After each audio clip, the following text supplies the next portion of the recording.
And स्वागत है आप सभी का अपने यूट्यूब चैनल फ्यूचर पॉइंट में। तो दोस्तों आज की इस वीडियो में मैं बताने वाला हूं बिहार बोर्ड मैट्रिक परीक्षा 2026 के लिए हिंदी का ऐसे क्वेश्चन जो बिहार बोर्ड में बार बार पूछे जाते हैं। तो इस वीडियो को शुरू से अंत तक देखिएगा, इस वीडियो को कहीं से स्किप मत कीजिएगा। और यदि दोस्तों अगर आप इस चैनल पर नए हैं, चैनल को सब्सक्राइब कर लीजिएगा और वीडियो को लाइक जरूर कीजिएगा। तो चलिए स्टार्ट करते हैं आज का वीडियो। तो दोस्तों यहाँ पे आपका पहला नंबर क्वेश्चन है, रामधारी सिंह दिनकर का जन्म किस जिले में हुआ था। आपका क्वेश्चन है रामधारी सिंह दिनकर का जन्म किस जिले में हुआ था। तो याद रखिएगा बेगूसराय जिले में स्थित हुआ था। किस जिले में जन्म हुआ था, तो बेगूसराय जिले में जन्म हुआ था। यहाँ पे आपका सी ऑप्शन राइट आंसर होगा। चलिए आगे चलते हैं अगला प्रश्न की ओर। तो दोस्तों यहाँ पे आपका अगला प्रश्न है, कविता है, कविता नहीं है, बताइए कमेंट करके। कविता ये चारों ऑप्शन में से कौन नहीं है, बताइए कमेंट करके। कविता इन चारों ऑप्शन में से कौन नहीं है। तो याद रखिएगा नौबत खाने में इबादत ये कविता नहीं है। यहाँ पे आपका सी ऑप्शन राइट आंसर होगा। चलिए अगले प्रश्न की ओर चलते हैं। तो दोस्तों यहाँ पे आपका अगला प्रश्न है, बाबा साहेब भीमराव अंबेडकर का जन्म किस राज्य में हुआ।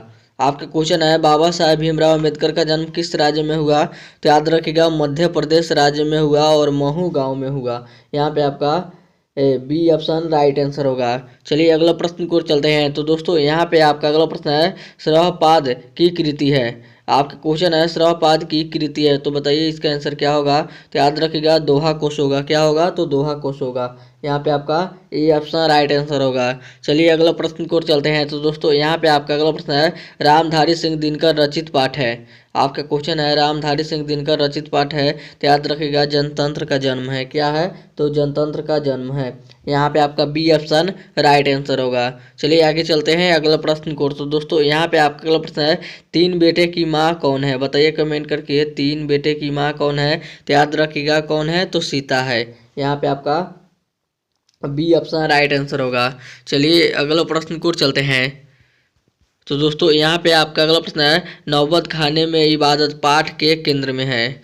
आपका क्वेश्चन है नौबत खाने में इबादत पाठ के केंद्र में है, तो याद रखिएगा बिस्मिल्लाह खां है। कौन है, तो बिस्मिल्लाह खां है।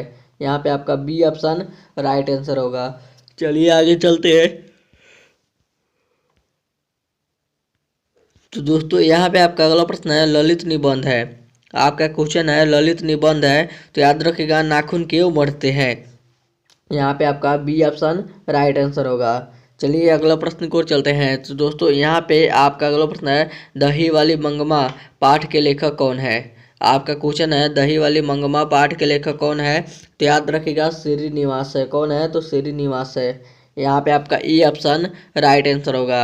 चलिए अगला प्रश्न की ओर चलते हैं। तो दोस्तों यहाँ पे आपका अगला प्रश्न है, स्वामी विवेकानंद ने वेदांतियों का वेदांती किसे कहा है। आपका क्वेश्चन है स्वामी विवेकानंद ने वेदांतियों का वेदांती किसे कहा है, बताइए कमेंट करके किसे कहा है।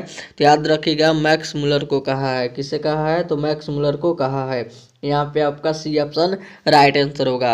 चलिए अगला प्रश्न की ओर चलते हैं। तो दोस्तों यहाँ पे आपका अगला प्रश्न है, पंडित बिरजू महाराज साल के कितने साल के थे, तो तभी उनके पिता का देहांत हो गया।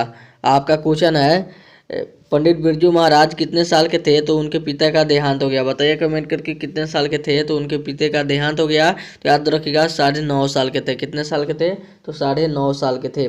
यहाँ पे आपका ई ऑप्शन राइट आंसर होगा। चलिए आगे चलते हैं अगला प्रश्न की ओर। तो दोस्तों यहाँ पे आपका अगला प्रश्न है, लेखक को मछली खाने से किसने मना किया। आपका क्वेश्चन है लेखक को मछली खाने से किसने मना किया, बताइए कमेंट करके। तो याद रखिएगा माँ ने मना किया। किसने मना किया, तो माँ ने मना किया। यहाँ पे आपका बी ऑप्शन राइट आंसर होगा। चलिए अगला प्रश्न की ओर चलते हैं। तो दोस्तों यहाँ पे आपका अगला प्रश्न है, जन्म से ही पागल है, तो बताइए जन्म से ही पागल कौन है। तो याद रखिएगा मंगू है। कौन है, तो मंगू है। यहाँ पे आपका डी ऑप्शन राइट आंसर होगा। चलिए आगे चलते हैं अगला प्रश्न की ओर। तो दोस्तों यहाँ पे आपका अगला प्रश्न है, घानानंद कवि है। आपका क्वेश्चन है घानानंद कवि है, तो याद रखिएगा कौन है, तो रीति मुक्त है। कौन है, तो रीति मुक्त है। यहाँ पे आपका ई ऑप्शन राइट आंसर होगा। चलिए आगे चलते हैं अगले प्रश्न की ओर। तो दोस्तों यहाँ पे आपका अगला प्रश्न है, भारत में बेरोजगारी का प्रमुख कारण क्या है। आपका क्वेश्चन है, भारत में बेरोजगारी का प्रमुख कारण क्या है? बताइए कमेंट करके क्या है। तो याद रखिएगा जाति प्रथा है। क्या है? तो जाति प्रथा है। यहाँ पे आपका ई ऑप्शन राइट आंसर होगा। चलिए आगे चलते हैं अगला प्रश्न को। तो दोस्तों यहाँ पे आपका अगला प्रश्न है, मेरे बिन तुम प्रभु पाठ के लेखक कौन है? बताइए कमेंट करके कौन है। आपका क्वेश्चन है, मेरे बिन तुम प्रभु पाठ के लेखक कौन है? तो याद रखिएगा कौन है? तो रेनर मारिया रिल्के है। कौन है? तो रेनर मारिया रिल्के है। यहाँ पे आपका डी ऑप्शन राइट आंसर होगा। चलिए आगे चलते हैं अगला प्रश्न की ओर। तो दोस्तों यहाँ पे आपका अगला प्रश्न है, लेखक के रिश्तेदार ने बहादुर पर क्या आरोप लगाए? आपका क्वेश्चन है, लेखक के रिश्तेदार ने बहादुर पर क्या आरोप लगाया? बताइए कमेंट करके क्या आरोप लगाए। तो याद रखिएगा पैसे चुराने का आरोप लगाए। क्या चीज़ का आरोप लगाए? तो पैसे चुराने का आरोप लगाए। यहाँ पे आपका ई ऑप्शन राइट आंसर होगा। चलिए आगे चलते हैं अगले प्रश्न की ओर। तो दोस्तों यहाँ पे आपका अगला प्रश्न है, लेखक के घर में मछली कौन खाता था? आपका क्वेश्चन है, लेखक के घर में मछली कौन खाता था? बताइए कमेंट करके कौन खाता था। तो याद रखिएगा पिता खाता था। कौन खाता था? तो पिता खाता था। यहाँ पे आपका बी ऑप्शन राइट आंसर होगा। चलिए आगे चलते हैं अगला प्रश्न को। तो दोस्तों यहाँ पे आपका अगला प्रश्न है, रंगपा था। तो आपसे क्वेश्चन पूछा जा रहा है, रंगपा कैसा किस्म का आदमी था? तो याद रखिएगा रंगपा जुआरी था। कैसा था? तो रंगपा जुआरी था। यहाँ पे आपका ई ऑप्शन राइट आंसर होगा। चलिए आगे चलते हैं अगला प्रश्न को। तो दोस्तों यहाँ पे आपका अगला प्रश्न है, साहित्य के आपका क्वेश्चन है, साहित्य के निर्माण में प्रतिभाशाली मनुष्य की भूमिका है। आपका क्वेश्चन है, साहित्य के निर्माण में प्रतिभाशाली मनुष्य की भूमिका है। बताइए कमेंट करके इसका आंसर क्या होगा। तो याद रखिएगा क्या है? तो निर्णायक है। क्या है? तो निर्णायक है। यहाँ पे आपका बी ऑप्शन राइट आंसर होगा। और ये था आपका वीडियो का लास्ट क्वेश्चन। अब वीडियो यहीं पे ख़त्म करते हैं। उम्मीद करते हैं यह वीडियो आप सभी को बहुत ही अच्छा लगा होगा।